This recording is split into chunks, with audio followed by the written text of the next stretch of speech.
வணக்கம். நான் உங்கள் உண்மையான பொறியாளன் ஜெகன். ஒன்றும் இல்லை, இன்றைக்கி நிறைய பேர் பில்டிங் எப்படி பண்ணுறாங்கன்னு தெரியுமா? ₹100 சாம்பார் காய்கறி வாங்குவோம் தெரியுமா? அதே மாதிரி பண்ணிகிட்ருக்குறாங்க.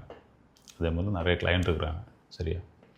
என்ன சொல்ல வரேன்னு புரியும், கடைசி புரியும். சரியா? கொஞ்சம் கேளுங்க. பொதுவாக எஸ்டிமேட் அப்படிங்கிற ஒரு விஷயத்தை நம்ம பொதுவாக ஃபாலோ பண்ணுவோம்.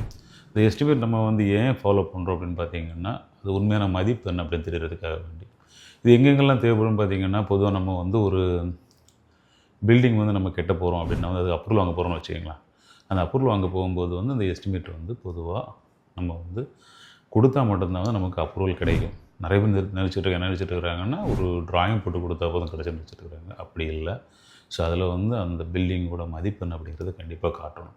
ஸோ அதுக்கு எஸ்டிமேட் நமக்கு கண்டிப்பாக தேவைப்படும். சரியா? அது இப்போ நம்ம அப்ரூவல் வாங்கிட்டோம். அப்ரூவல் வாங்கினதுக்கப்புறம் சரி ஓகே ஒரு பில்டிங் கட்டணும் அப்படின்னா எல்லாருக்கும் இல்லை, சில பேருக்கு நம்ம ஒரு லோன் தேவைப்படுது அப்படின்னா ஒரு பேங்க்குக்கு போவாங்க. பேங்க்கில் போய் நம்ம லோன் கேட்பாங்க. லோன் கேட்கும்போது அங்கேயும் அவங்க எஸ்டிமேட் கேட்பாங்க.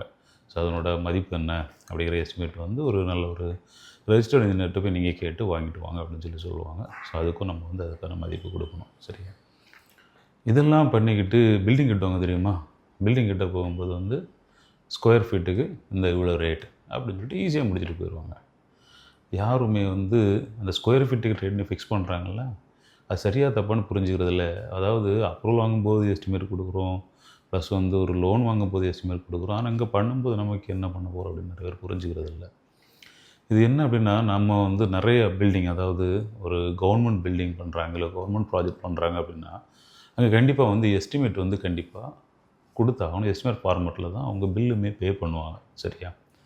அதேமாதிரி நம்ம ஒரு பெரிய பில்டிங்காக இருக்கட்டும், இது ஒரு அப்பார்ட்மெண்ட்டாக இருக்கட்டும், இல்லை ஸ்கூல் பில்டிங்காக இருக்கட்டும், காலேஜ் பில்டிங்காக இருக்கட்டும், ஹாஸ்பிட்டல் பில்டிங்காக இருக்கட்டும், இந்த பில்டிங்கெல்லாம் பார்த்திங்கன்னா எஸ்டிமேட் கொடுத்து தான் நம்ம அந்த பில்டிங்கெல்லாம் பண்ணுறாங்க.